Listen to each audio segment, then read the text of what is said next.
Welcome to Reality is Undefeated. I'm at Gatewood. Thank you for tuning in. Man, told myself 2 weeks ago I was done trying to save the black community. Shit's beyond repair. Yet here I am, making yet another video.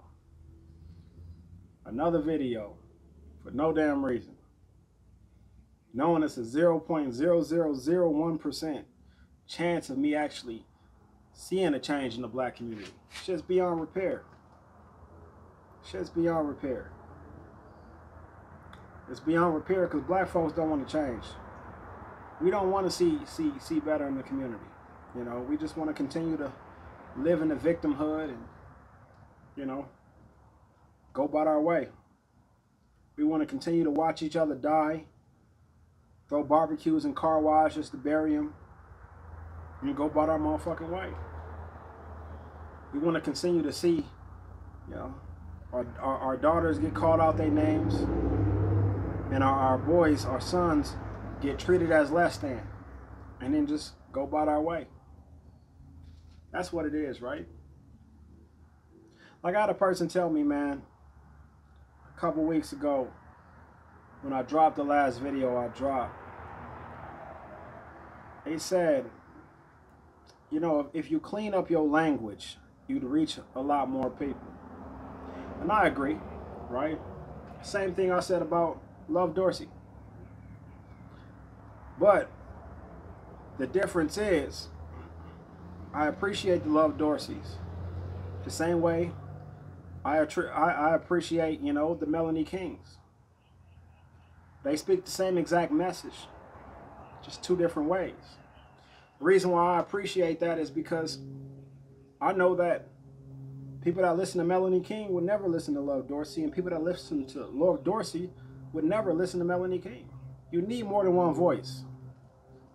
See, one of the things about the black educated community is they love to flaunt education in your face. They love to put that proper English shit in your face, right? But that's exactly why they can't reach the people that need to be reached the most, because they don't know how to talk to them. When y'all talk, y'all open your mouth, that shit go right over their heads. No matter how proper and eloquently you put it, it goes right over their heads, because they're not used to hearing that. They didn't study that diction. They don't know them words. So like I said, I appreciate, you know, the difference between those two. Another thing I understand, and I've understood since a child, is there's a difference between sit down and sit the fuck down.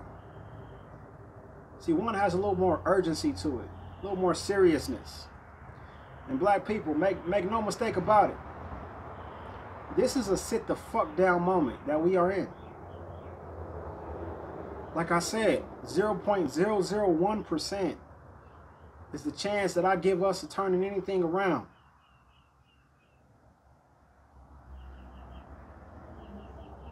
What y'all want to do? It's humiliating living in 2023 and watching the way black people move. It's embarrassing. Like I said before, it's exhausting. We are going backwards in a world that continues to go forward. We're going backwards. And nobody seems to care. Because nobody likes to get called out on their bullshit. Nobody likes to be told when they're doing something wrong. You know, then it's, you know, say it in a better way. Then it's, you're part of the problem. This isn't helping. No, telling the truth is always helping, whether or not someone receives it or not. But telling the truth is always helping. Because see, one day they're going to wake up and realize. And the thing about it is, people know the truth. They just don't want to live in it. That's why I dislike social media. That's why I don't be on social media. You go check my Instagram. I ain't posted on Instagram in over a year. Before that, damn near a year before that. Go check my Twitter. In fact, I deleted my Twitter. But before that, I ain't posted on Twitter in like damn near 3 years. Facebook? Shit. Good luck. I know that shit out there somewhere. Somebody, you know, hacked my shit. I ain't had access to my Facebook in a number of years. But it ain't really like I care. I ain't got shit to post on there. I come to YouTube. I put my feelings, my thoughts on video and put it out there. But see, the reason why I dislike social media is because it gives people that escape from reality and allows people to live in a different realm than what they actually live in. They can go pick the best part of their house, post 1,000,001 pictures, rest of the house look fucked up. They can wait till they get their paycheck, post all kind of money. As soon as that motherfucking get off that camera, money gone to them bills. They behind, shit's delinquent. And people love living in that area because it allows them to be who they really want to be in real life. And see, it's my position that if you just deal with real life the way you're supposed to, you would live the way that you live on social media in real life. You'd actually live that way if you actually dealt with reality. But we don't want to deal with reality, man. And I get it, man. Reality is a motherfucker, right? Reality is a motherfucker. Let me tell you guys about my reality over the last goddamn month or so. You understand me? What is today? The 16th? Sunday. Yeah, 16th. Alright, let's see. Beginning of March, I had a vehicle go down, fucking Kia Optima. Engine fucking locked up like those Kia Optimas do. It's just past 100 grand as far as miles. So Kia won't cover the warranty. Good thing I had an extended warranty on it, but I still don't even know if the extended warranty on that motherfucker is going to be covered because they just found an engine for it. This shit happened a month ago when that engine locked up. I had it towed immediately to the shop. They just found an engine. Now the engine maker want to make, you know, the gaskets for it and all of that. So they need them to make the gaskets and all of that first before they can get an estimate to the warranty company. But I always prepare for the worst situation. So I'm, you know, got a little 6,000–7,000 ready for that to get an engine replaced on that. In the meanwhile, you know, that was my wife's car. That was my wife's car, right? So, you know, I like to drive my truck. I really don't like when anybody drive my truck. So what do? I go out and buy her a brand new car. I'm talking about the motherfucking car got 9 miles on it when I got it for her. At the worst time to buy a new car. I go out and buy a new car. Now I got 2 car notes. $1,100 between the two.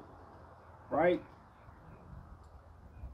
You know, work going good. Work going great. You know, still working 1,000,001 fucking hours to take care of everything I gotta take care of. Money flow is good. I ain't worried about no money or nothing like that, you know. My daughter just had surgery a month ago. You know, she about to fly back to Sacramento tomorrow, you know, for the follow-up, you know. For those who don't know, my daughter had spinal fusion surgery. She had extreme scoliosis. She 11 years old, so they, you know, opened up her back, you know, straightened her back out. You know, now she's even taller than what she already was. But, you know, they flying to Sacramento tomorrow. That's the 4th time tomorrow. The 4th time that they flew to Sacramento. Might be the 5th. 4th or 5th time they flew to Sacramento over the last 6 months as far as the surgery, and they still got another flight on the 2nd to take care of. But I'm just glad the surgery over with, and you know, that she progressed really well. You know, her release date from the hospital was supposed to be a week, you know, after she had the surgery. She literally got let out the hospital the next day or the day after that, you know, as far as you know, the surgery, because of her progression so well. But like I say, reality's a motherfucker. I understand why y'all don't want to deal with it. But see, you know, like I say, dealing with it is the beautiful thing. You see what I'm saying? Getting through it is the beautiful thing. Feeling that growth that you went through is a beautiful thing. Overcoming is a beautiful thing. It's beautiful, man.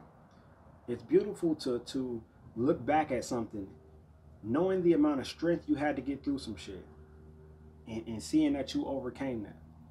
It's a beautiful thing.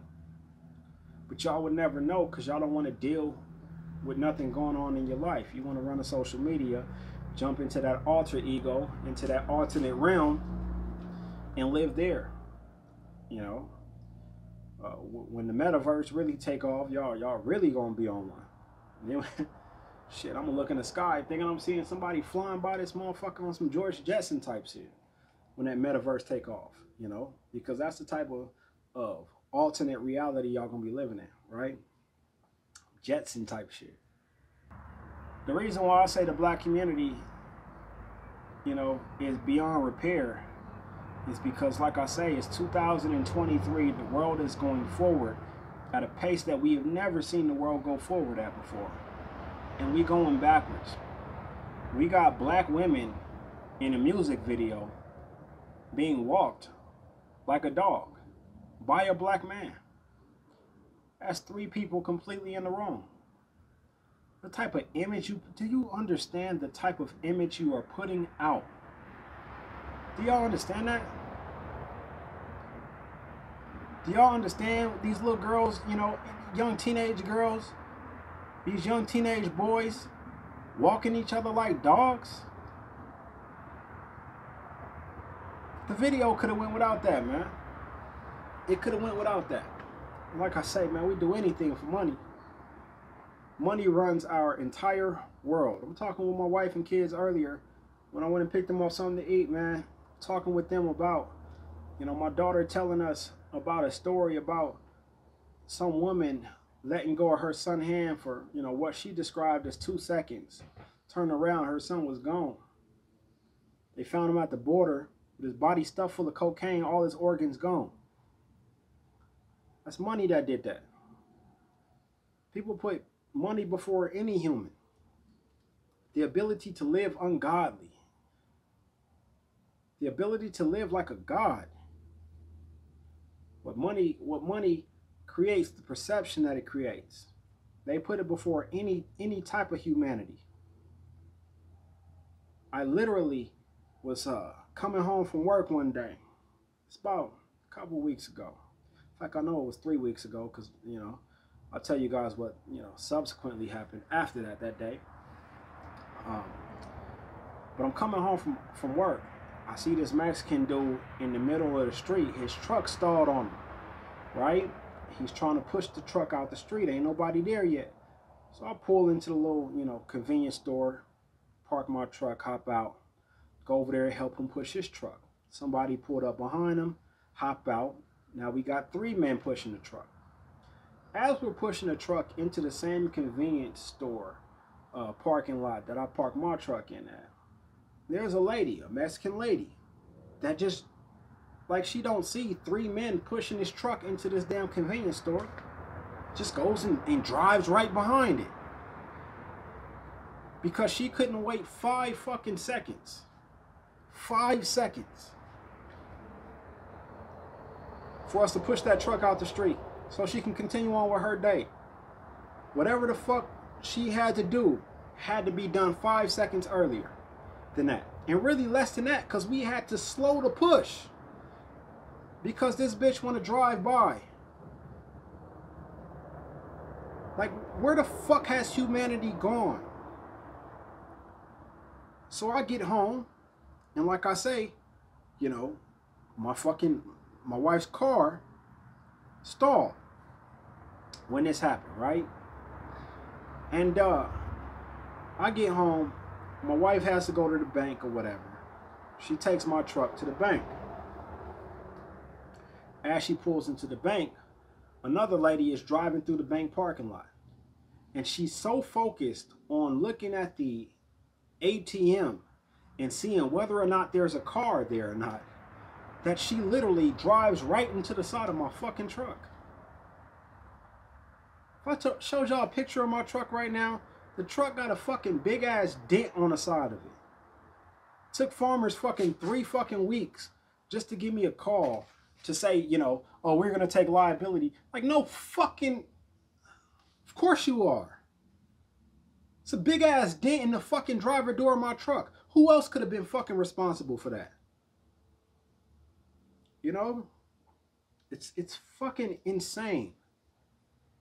The way money, time, it's just, we don't give a fuck about nothing but what we can do for ourselves as humans. Across the board. Lady drives right into the side of my truck, focused on who the fuck is at the ATM. And the fact there's no car there, she wants to get to the ATM faster than any other car. End up spending an extra 15 fucking minutes, you know, exchanging insurance informations and all of this shit, trying to get 911 and to send in a bike officer, not understanding it's private property, they can't come to it and all of this.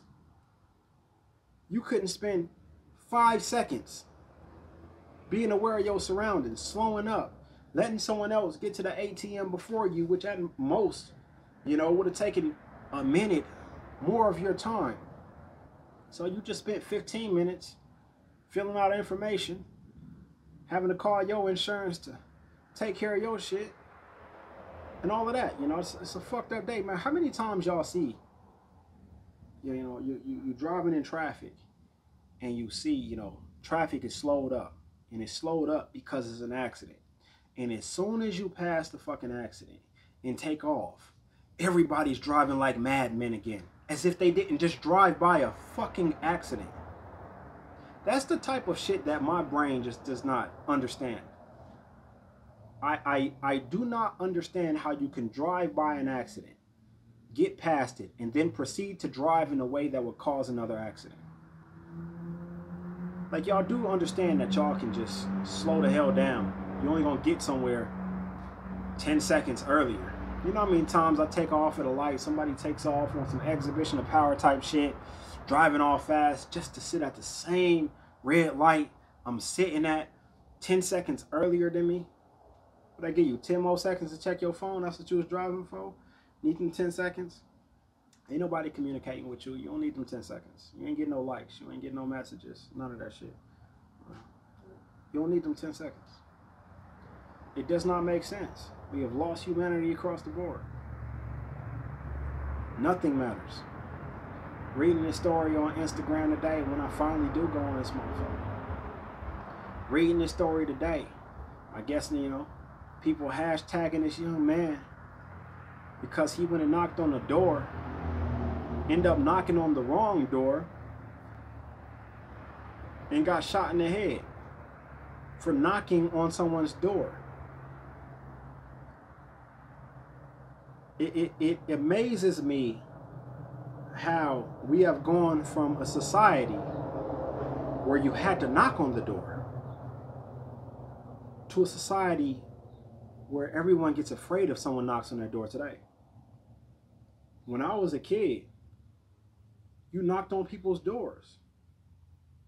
You came to people's houses without making a phone call. You knocked on the door, it was fine. Oh, somebody's at the door. Somebody answered the door. That's it. Nowadays, somebody knock at the door. Who is that? Y'all got somebody coming over? Come on, man. You cannot be that afraid as a human being to where you're afraid to open your door for another human being. You cannot live that afraid. But that's what we've come to. That's what we've come to.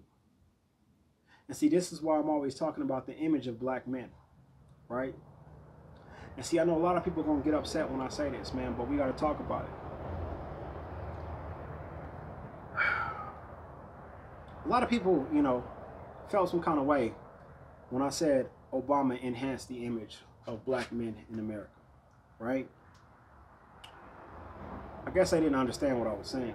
And I did another video, another short explaining that. Actually, I did a whole video explaining just that, so I won't do it again.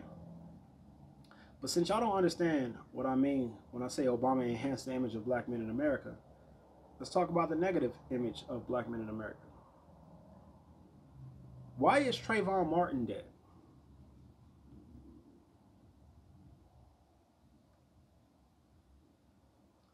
He's dead because, not only because, you know, a scared individual out there walking the streets, protecting or, you know, patrolling the neighborhood, top flight security of the world, Craig. He's also dead because of the negative image that black men in hoodies have. You know, and whether or not that image is fair or not, it's not even something I'm going to debate. Because see, I said, you know, the image of one of us, we do something bad, it affects all of our image. It's like we do something good, it affects our image in a positive way.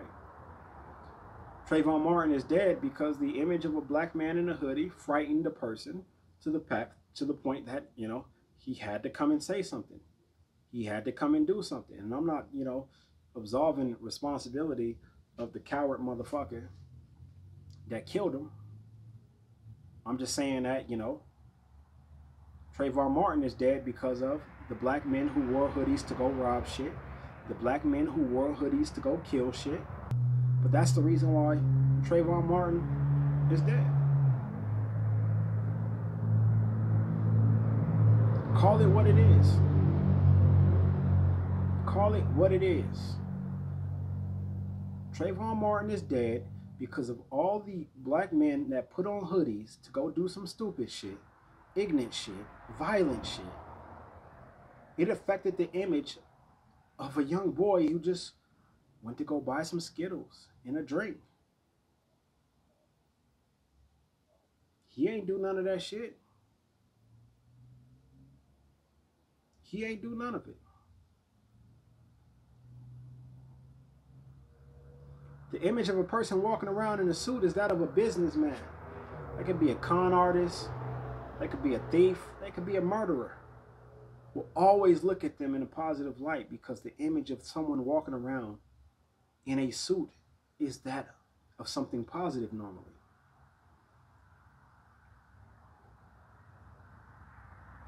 It's just that. It's just that.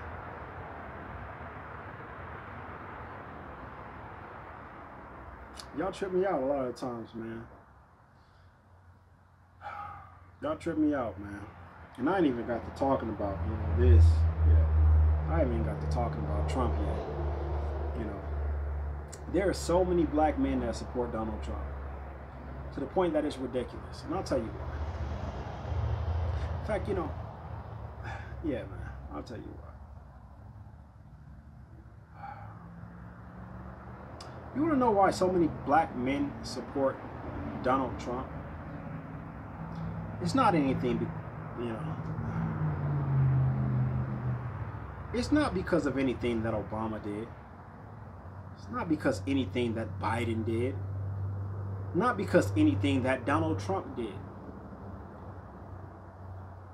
So many black men support Donald Trump simply because we don't have a black man to hold up and say, here's our nominee.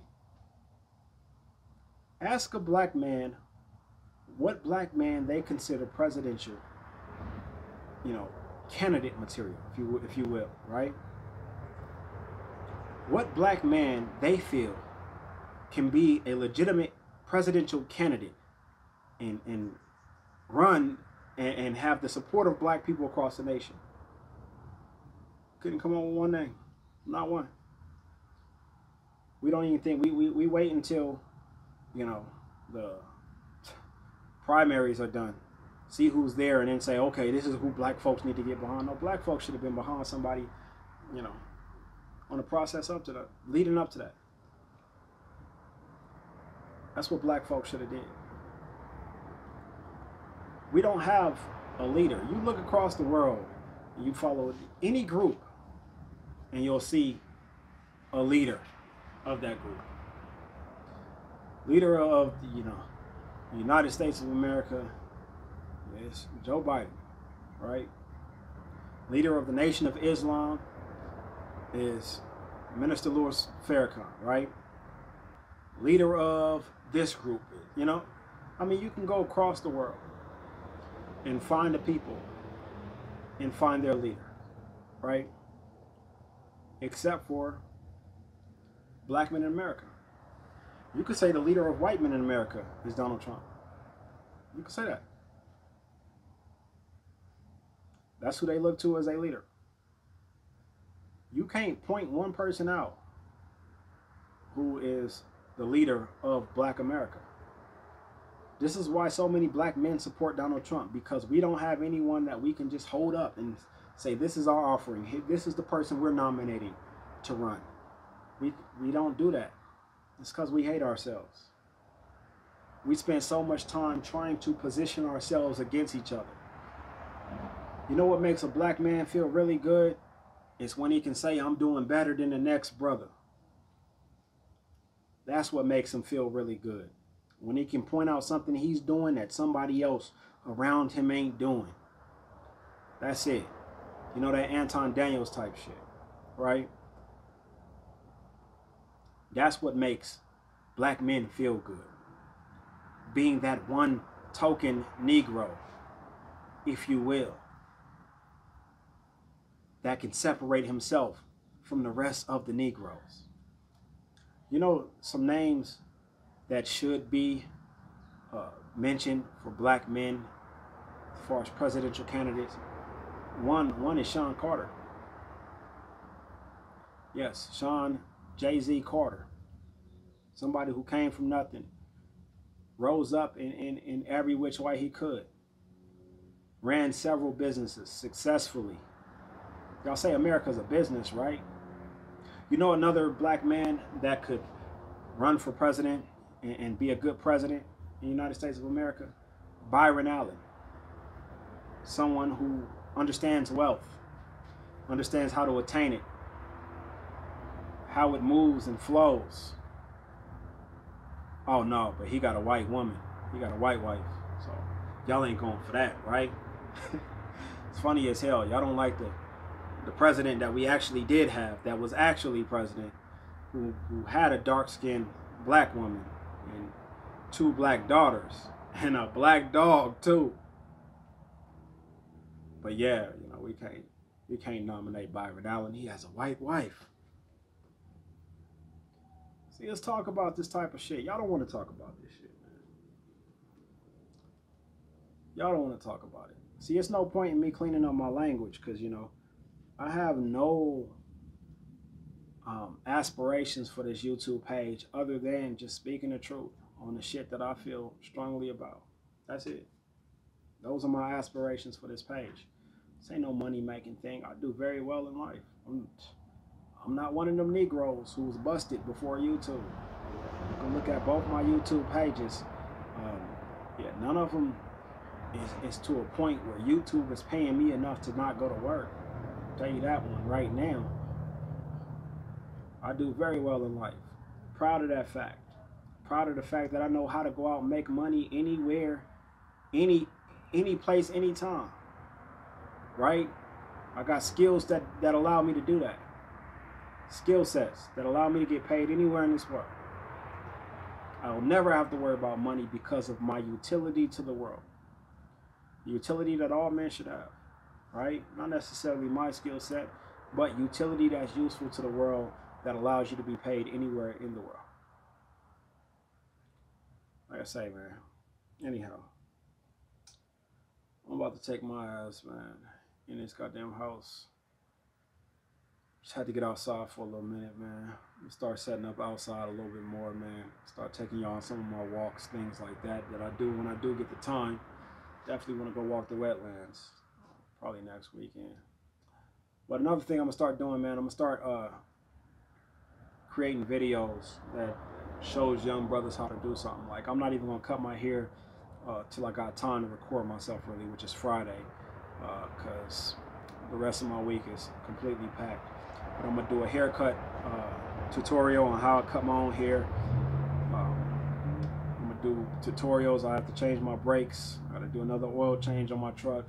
All of that. So I'm going to, you know, set the camera up and you know, show young brothers how to do that. You know, if they care to listen, if they care to watch, you know, just give them that outlet, you know, give them that resource. But anything that I feel like is something that can be useful, as far as something that I'm doing in life, I'm eventually going to set up a little electrical lab, show y'all, you know, basic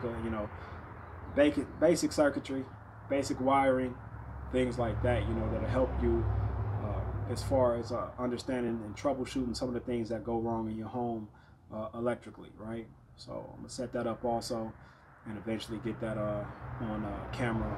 That's something that'll probably take me a little bit longer to set up though, just because it takes a little bit of time. And as we can see, y'all getting one video every 2 weeks. I ain't got a lot of time, man. So anyhow, man, I'll holler at y'all